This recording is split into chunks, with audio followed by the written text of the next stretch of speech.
Welcome back. Thank you all for joining us at Global Citizens Malaysia. Before we start the next session, we would like to thank our sponsors, Symphony Life, Land, PPB Hartabina, Epsom College, Garden International School, and strategic partner Hartamis Real Estate. Our partner organizations include Malaysia Chamber of Commerce, Hong Kong, and Macau, as well as top schools. Thank you, everyone, for your tremendous support. Please feel free to submit questions to our speakers via the Q&A in our chat box on the right side of your screen. You can submit your questions at any time during the discussion, and we'll do our best to get them answered in the amount of time we have. We're delighted to have Top School's head girl, Ruth Penny, with us today. Joining her on the panel are our esteemed speakers include Catherine Carden-Brown, Director of Admissions and Head of Higher Education and Careers of Epsom College, and Robert Stitch, the Head of School of Garden International School. With that, over to you, Ruth. Thank you, Eva. Good afternoon, everyone. Thank you for joining us, and thank you to Kate and to Robert. Thank you very much. So our topic today is choosing the right school for your child. It's a big topic, and I'll try my best to break it down. I just wanted to start off by, just introducing us a little bit. I think we're all parents here, so we've all actually chosen schools for our children as well. Perhaps I can start with you, Robert. Could you just give us, a very brief background on yourself? Sure. Good afternoon, everybody. My name is Robert Stitch, Principal Head of School at Garden International. I am from the north of England, spent most of my career in international education, including 15 years in Hong Kong, so I can speak about Hong Kong with quite a lot of authority, but also I spent a number of years running an international school in the Bahamas. I have two children, they're grown up, they've both progressed through international education, and now, as I say, I'm principal at Garden International. Thank you, Robert. Kate? Hi, everybody. Thank you for inviting me to speak today. So my experience is basically mainly the UK. I was head of sixth form in a very successful comprehensive school in Wales in the UK for most of my career before moving to Epsom College. And I've got two boys. One's just graduated from Epsom, and then my younger son's in year 12. So I understand the stresses and strains of choosing a school, and hope we can help you today. Thank you. So as Eva said, if you're watching, please do ask any questions at all. We'll try to integrate them rather than leave them till the end. Also, could you just type in the chat box there, how old are your children? We want to, make this chat as relevant as possible. So if you could just let us know how old your children are, just type the number, and I'll see if I can figure that out.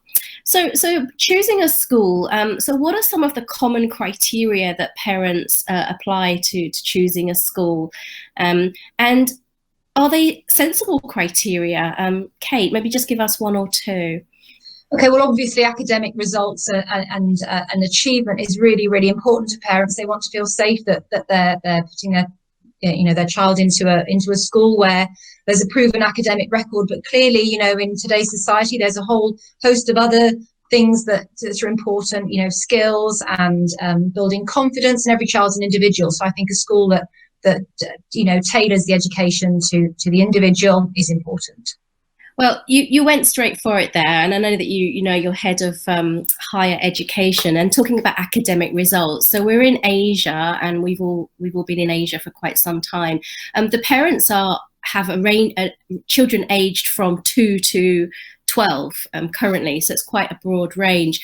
I mean, is it sensible for parents of a 2-year-old or a 4-year-old or a 7-year-old to be applying that criteria of academics to choosing a school?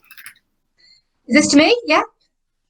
So I think I personally and professionally think it's really important that happy children are more successful. So I think in the first instance, children should be able to enjoy their education, to feel confident about making mistakes. I think mistakes are really important along the learning process, and happy children, like I say, are the most successful children. And later on is when, the academic importance is more relevant. So a happy learning environment, a supportive caring learning environment, I think for those younger children is really, really important. But clearly with a good structure and a level of academic rigor. But at that age, I think enjoyment and feeling safe and happy is very, very important.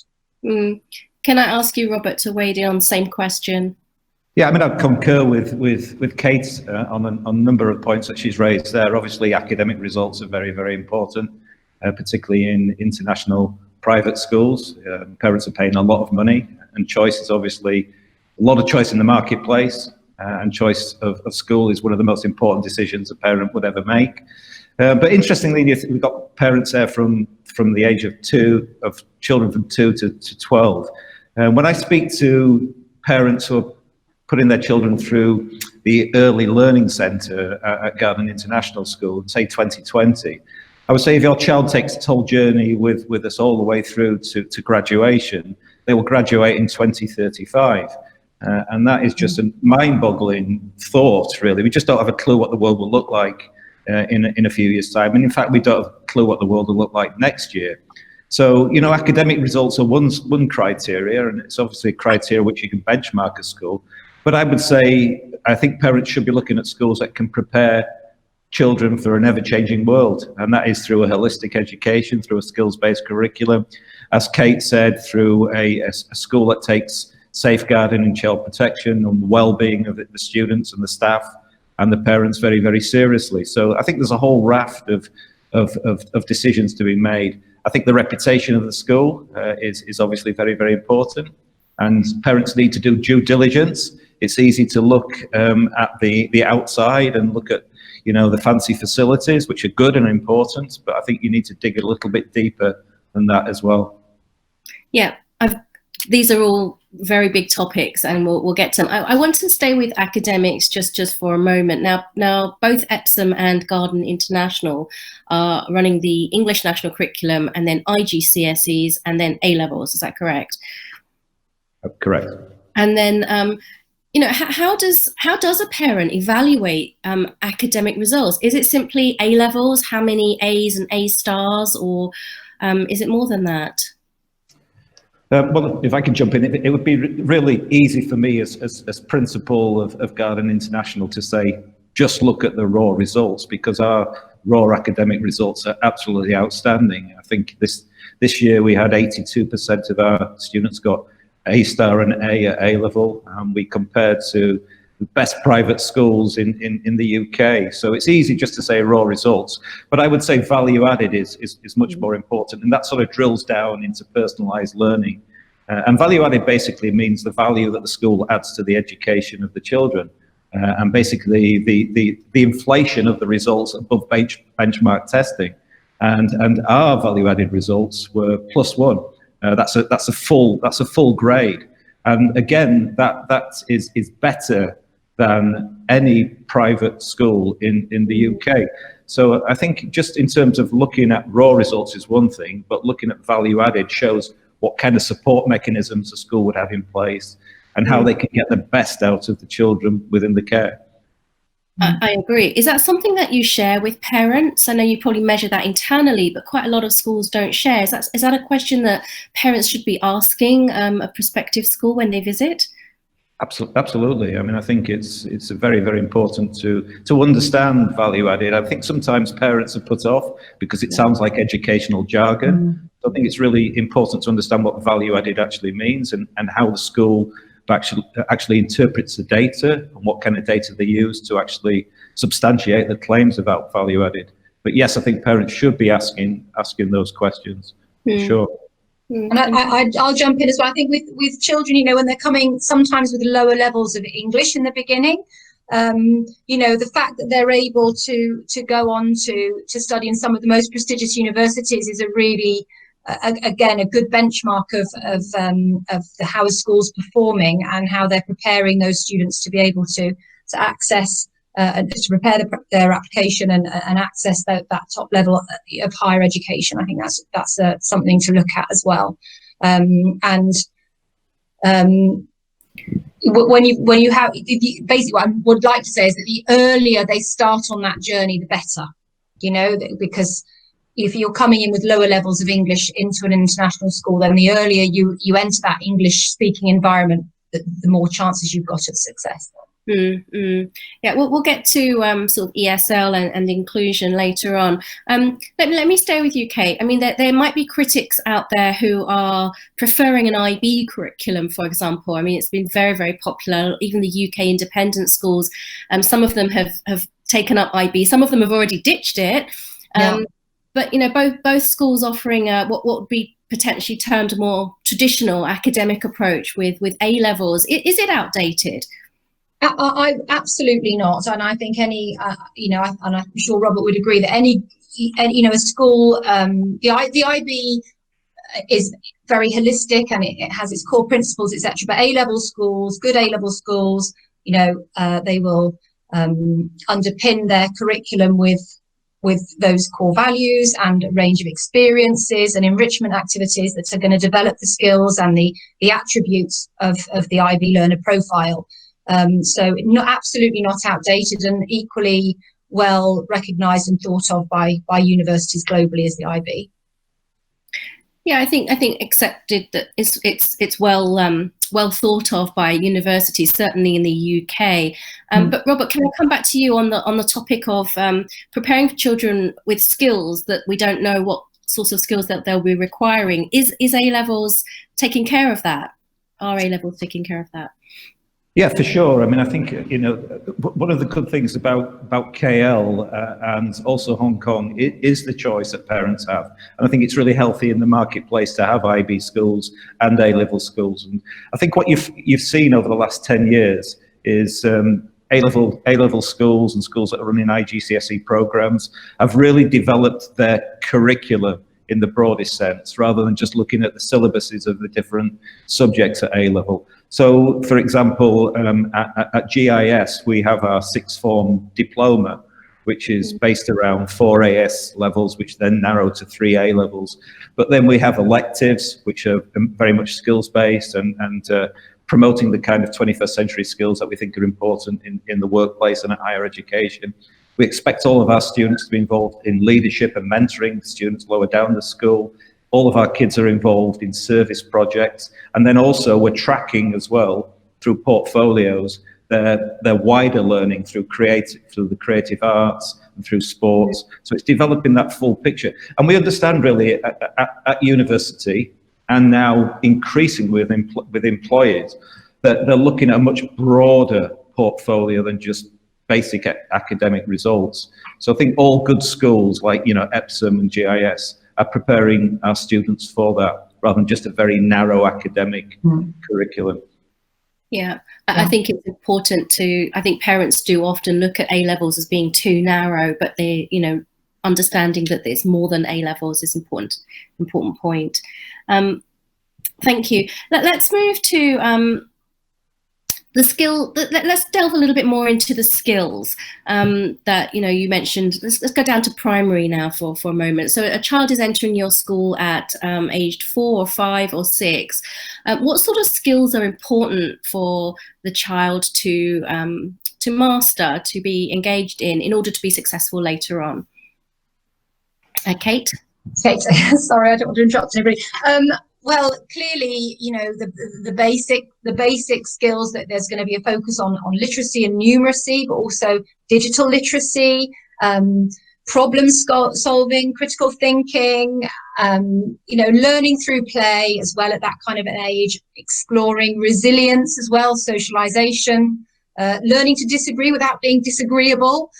You know, you're on a journey where you're hopefully going to develop that broad skill set. But, you know, absolutely, like Robert said, you know, you've got to bear in mind that it sounds space age, isn't it? What did you say, Robert? 2035 that they're going to be leaving? Is that what you said? Correct. You know, that sounds like we will be flying around in our cars. It sounds like so far ahead in the future, but as we know, it comes around very, very quickly. So yeah, not, you know, digital literacy and those social skills are very important, interpersonal skills as well. Thank you. Anything to add on that, Robert? I mean, all those things are definitely very, very important. I mean, at GIS, we have our GIS skills that we particularly promote. So, you know, all the social skills that Kate mentioned, but our skills are that we really sort of map and promote our resilience, which Kate mentioned, we think is very, very important. Asking questions and being inquisitive is very, very important. An incredible skill, which we promote all the way through from our EYC, all the way through their journey. Learning together, so that whole aspect of collaboration, not just working individually, but working in teams is very, very important. And getting involved, so, you know, for students to step outside of the comfort zone and do things that they may not have done before is very important. And the last one I think is vitally important in international schools and around global citizenship is about thinking differently and accepting people with different ideas and different cultures. And that is promoted all the way through the school. It's all part of global citizenship. And that's one of the benefits of an international school, right? It's truly international. I just want to be that Asian parent for a moment. It sounds great. It sounds like so much more fun than we had at school. But even in the younger years, how do you then keep on top of basic numeracy and literacy skills, or what we might say, you know, basic academics? Because I think that they can be integral to everything. You know, those skills are integral to anything. No matter what you're doing, a good teacher is going to bring in, you know, an element of maths or literacy. You know, it's intrinsic to what's happening in the classroom, and it's happening all the time. And like Robert said, you know, the inquisitiveness, asking questions, all of those things are built into a good lesson, and they're sort of happening without anybody really realizing it. They're on the teacher's radar, but it's blended in, and so it's a part of what happens. Is it measured and tracked? And, you know, this value add, is that happening earlier on in the school? Absolutely, yes. It's measured and it's tracked, but it's not, you know, it's not the be all and end all in the child's mind. You know, I think, you know, like I was saying, an Asian parent, I completely get that. And like Robert said, you're paying a lot of money and investing a huge amount into the education of your child. But like we said, at that early age, you know, while yes, we want to stretch and challenge and push children, but in a very supportive and collaborative environment, that shouldn't be the first thing on the child's mind, because they will feel that pressure, they will feel that anxiety, and that could present a barrier to their learning or their progress, at least. Anything to add, Robert? Yeah, so I mean, I think there's a couple of things to add there. I mean, obviously the tracking of the students through those core elements of the curriculum all the way through the school. So, I mean, you're looking at literacy, numeracy, second language, the development of technological skills. I think the tracking of that is very, very important. And so there's a combination of formative and summative assessments that go on at regular moments in time.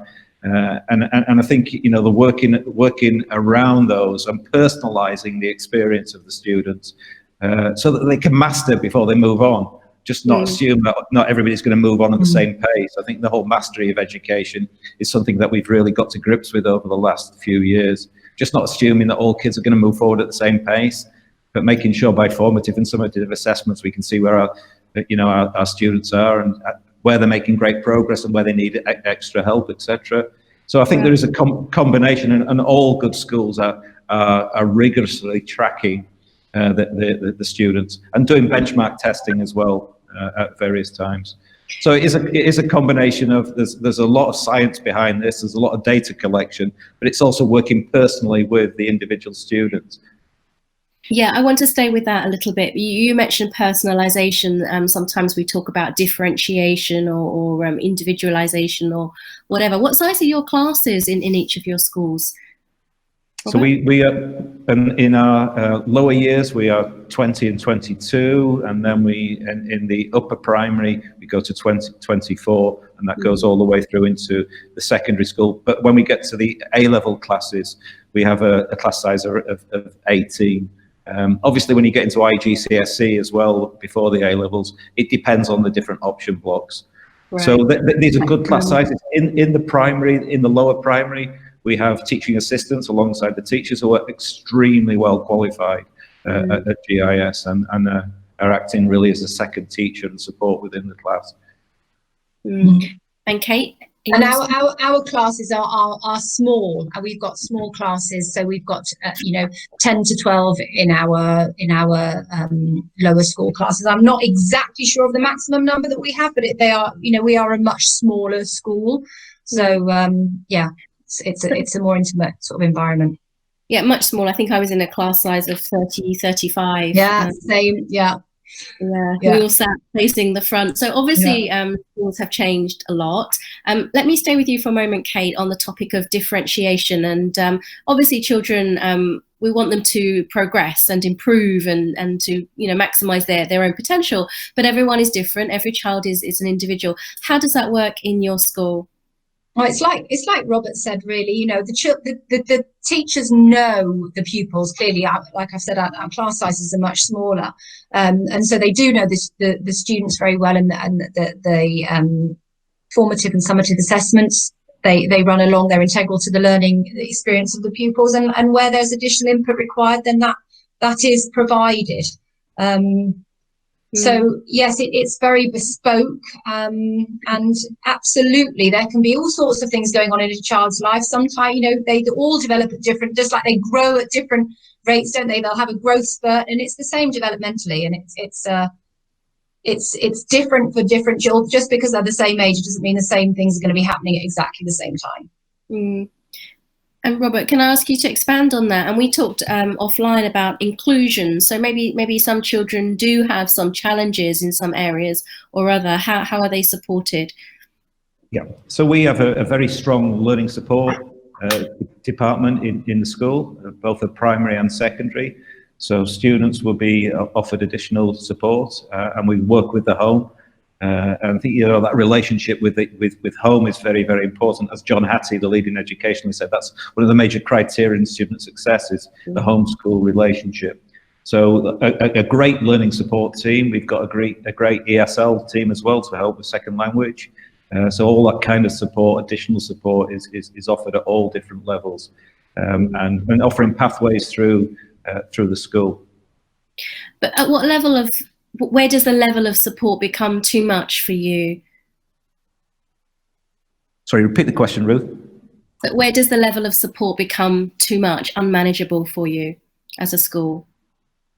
I think one of the things in terms of learning support and EL, we have to look at in terms of the admissions, what we can support. I think all schools are obliged to do that. And so we look through the admissions process in terms of the profile of the student, and I don't think any school can claim to be absolutely totally inclusive. It'd be irresponsible to say that they are, because if you can't offer the kind of support to help the child progress through school. So we have a learning support department who would cap the numbers of students with particular learning support needs, and we would make sure that we don't exceed that, because we know that we couldn't resource and support. Same with ESL. We are very generous in terms of our support there, but we will make sure through the admissions testing that we have got the appropriate levels of support to support that student in their journey through the school. So I've got a couple of questions that does the inclusion policy include students with special needs? I suppose we've sort of covered that, Robert, but perhaps we can be more specific. Like, what sort of diagnosed needs can you support? Maybe that's too big of a question. But I mean, we would look at every individual student in terms of as an individual, and we would look at their background. We would look at the admissions process that they go through, and it's not to do with particular issues that the student might have. It's whether we feel adequately that we can support. So we would look at each child from an individual perspective. Okay, so thank you for your question, Wendy. Anything to add on that, Kate? I agree. I think like when you admit a student, then you would take care, to discuss with the parents, with the family, and to look and see whether you're able, like Robert said, to support that individual, because they might have a diagnosis of something. But that can be such an enormously broad umbrella term. So it would be, I completely agree, it would be on an individual basis. Okay, we always say to parents that disclosure is better than discovery. So parents shouldn't be afraid to disclose that their child has had some speech therapy or occupational therapy or something. Absolutely not. Absolutely not. And I think, we've mentioned, you said about being an Asian mum and Asian parents, etc. I think it's really important. If a child does require input, then there is no shame in that. Can be a really positive experience, and that input, if it's once we've discussed that, if we're able to put in that input, then it can be transformative. So absolutely. That homeschool conversation is so vitally important to have the transparency and the trust between school and home is absolutely vitally important, and we encourage it. I'm sure that Epsom encourage that. And it's an ongoing dialogue, isn't it? It's not it's an ongoing relationship that that should continue. Thank you. It's just that parents no need to be afraid. No, absolutely not. Okay. Couple of questions just about sort of the diversity or how international is the school, and can Malaysian students access your schools? Absolutely. We have 64 different nationalities within the school. But we have a large cohort of Malaysian students. So we claim to be international and proudly Malaysian, which I think we are. So 64 different nationalities, so very diverse, but also we claim to be very inclusive as well. I think there's a difference between diversity and inclusion, but we look to celebrate all the diverse cultures and nationalities within our school. It's a real strength, I think, of GIS. And I would agree. I think that I really enjoy working in Epsom because of its international nature. We've got a huge range of nationalities. There's no one dominant culture, but again, we are in Malaysia, and we are Epsom College in Malaysia. So obviously that's got implications, but we are international. English is our language of instruction, and it's the common language of the school. So the children you hear English all around the school because that's their common language. However, you also do hear other languages being spoken, and that's a really lovely thing. And I think we were talking about preparing students for the future. Well, you've got children from all different places across the world. We're a boarding school, basically living together. It's a very family feel to the place, and I think that again is an education in itself and something really to be celebrated and to be valued. Let me ask you, Kate, though, your school has a British it is a British school, it's a British brand, planted in Malaysia, and it's a boarding school. So whilst celebrating diversity and the fact that Malaysian, how is it British? How does that adapt to Malaysia? I suppose, how's it British? We are, it's a British curriculum, clearly. Lots of our staff are educated in Britain, in the UK. And I think we've tried to take what we perceive as being the best, the best things about our culture, but are very open that there are other things that other nationalities have got that are to be celebrated, and we can learn from them. So yes, it's a very British feeling education, and like I say, you're going to hear English. However, it's a very international. Every year group is very, very international. So I think the main thing, I guess, is the English medium. Our sort of core values. I think our core values are international. Everybody thinks it's important that you're respectful, that you're kind, that you're honest, that you're patient, and that you've got those good interpersonal skills. I don't think that's something particular to Britain. Of course it's not. And I think we've got an awful lot to learn from the other cultures that we've got within our school. So we try and celebrate those things. Open-mindedness, acceptance, those kind of things. Okay, thank you. I don't know if that answers the question. Yeah, there's no. We've got a lot of British schools popping up all over Asia, so clearly there's something there. There's something appealing about a British education. Let me come to you, Robert, with this. We talked about inclusion. We talked about some special needs without really saying. I mean, I suppose we're talking about ADD, ADHD. ASD on the spectrum, or dyslexia, dyspraxia, those sorts of things? Do we consider English as a second language or English as an additional language is also some sort of an additional need? So could you talk to us, are your children integrated, or do you do something different? They're integrated totally into the classroom, but given sometimes support outside of the classroom where necessary. So total integration, but then withdrawal at times to support to get up to a certain level. But integration is the pedagogy and the methodology within the school, with that kind of additional support to make sure that students can speedily get up to the levels of language which are required to access totally the curriculum. And you have specialist teachers to support that. A superb, absolutely superb department. Yeah. We're nearing to the end. I want to come to quite a big topic, which you touched on at the beginning, Robert, which is reputation. So it's a good thing that parents have choice. You know, choosing a school for your child is difficult. But we have an abundance of choice now in most countries in Asia, including Malaysia.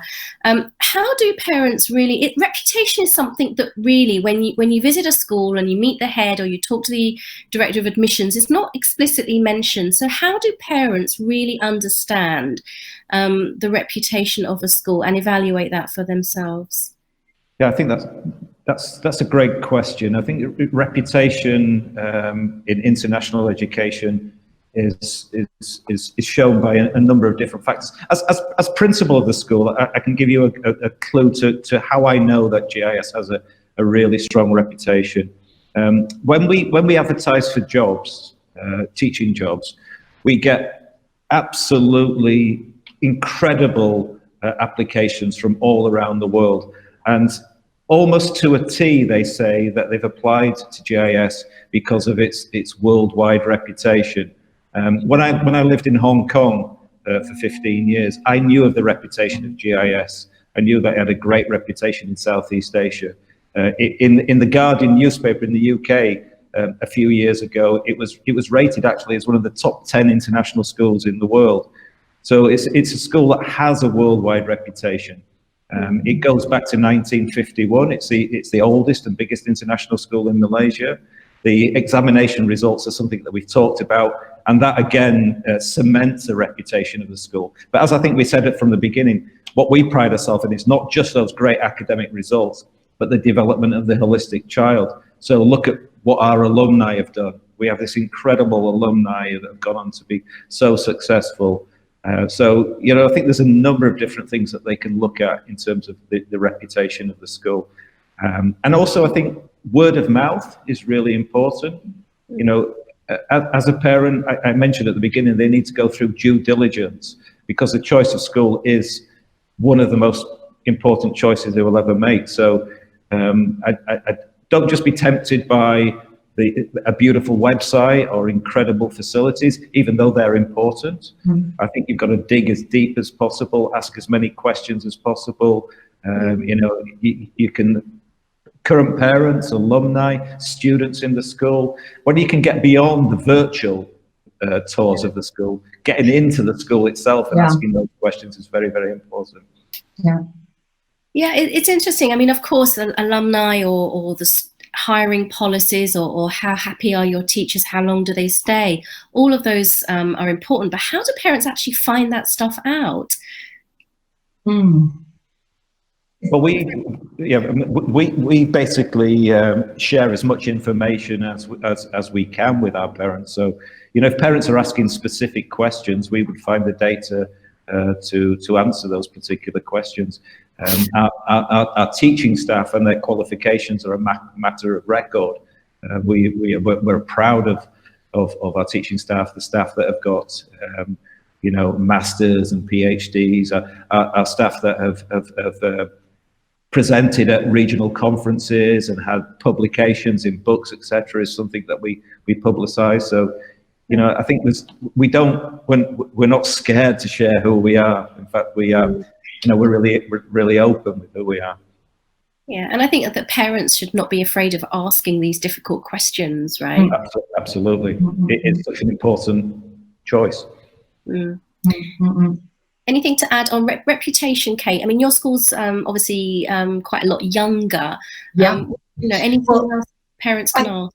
Well, at the Epsom College in Malaysia is obviously the sister school of Epsom College in the UK, which is in the top 1% of independent schools in the UK. And it was set up because there was an oversubscription to Epsom in the UK, and so from Asian parents, and so that was initially, why it's set up. We've got the same board of governors, etc. So the reputation of our sister school is, I would like to think, an extension of ours. We're a much younger school. We've not been open that long, and I completely agree with Robert. I think if you can, let's hope all this COVID stuff ends soon so that you can actually come in and visit and walk around and get a feel for the place. I remember when I was choosing, when I was a young mum back in the UK, I visited schools and I got a real feel for the one that I wanted my boys to go to.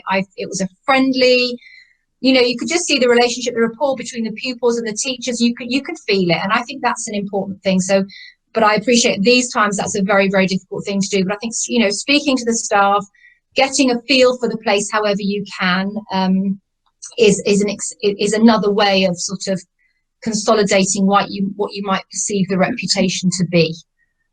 But reputation is perception, isn't it? You do need to go and you do need to meet the people and you do need to get a feel for the place, I think. Ideally, yes, but so it's virtual at the moment. Yeah, it's all virtual at the moment. Visits to parents, are you? Yeah. Say that again, sorry. You're offering virtual visits to parents. Absolutely, and please reach out to us, and we'd be very, very happy to help. Yeah. I think we have a question about entrance assessments. I don't know at what age. So, we talked, I get the sense that, it's not particularly academically selective. You want to just ensure that you can support that child in your school. But maybe the lady would like to know if you do have exactly what academic assessments you use at, I think she's got younger children at primary school. Yeah, 12 years old, sorry. For a 12-year-old, what entrance assessments do you use? Yeah, I can begin to answer that, but I wouldn't claim to know absolutely to the T the full answer. What I would suggest is that you reach out to the school through our admissions department. We could give you exactly all of the details. We are non-selective. So it is, as you absolutely said, Ruth, just to make sure that we can adequately support the students within the school. But full details of the admissions process are something that we're really happy to share in detail with individual parents. Yeah, and that's the same for us. We want to check their levels of English. That's one of the things that we will interview them. We will talk to them as well. As it's not just about writing. We want to meet the child and like Robert said, find out if there's anything that we need to know.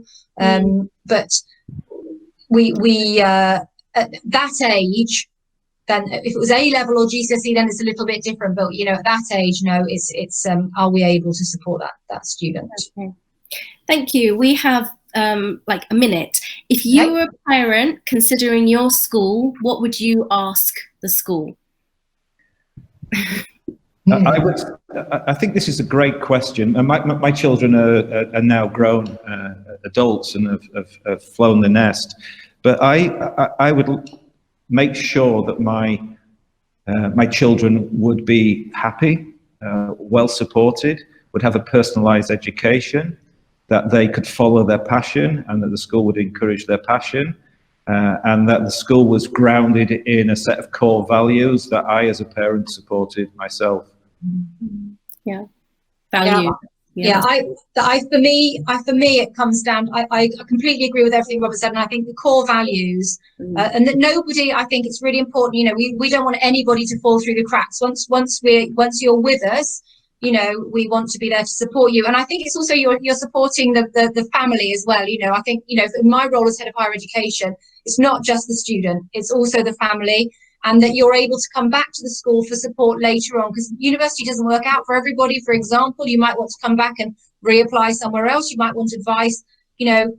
Once you joined us, the Epsom sort of family, we're still going to be there to support you if we can later on. So I think, that it's not just that's it, finished when you've gone. There's that continuity as well, perhaps. Okay, great. Thank you so much. We are out of time. Thank you to Robert Stitch from Garden International School and Kate Carden-Brown from Epsom College, Malaysia. Thank you very much. You're welcome. Thank you. Thank you, Ruth, for moderating the panel. Unfortunately, that's all the time we have. Before we head out to our virtual coffee chat, we'd like to thank our sponsors and our partners again for their tremendous support. We also like to invite you to our Global Citizens Facebook group, an extension of the event series, connecting aspiring global citizens with like-minded peers as they explore work, life, investments, and leisure options in different areas or different parts of the world. For more information, please scan the QR code that you see on the screen right now. And we look forward to seeing you at our next destination. Bye, everyone. Thank you. Bye-bye. Bye.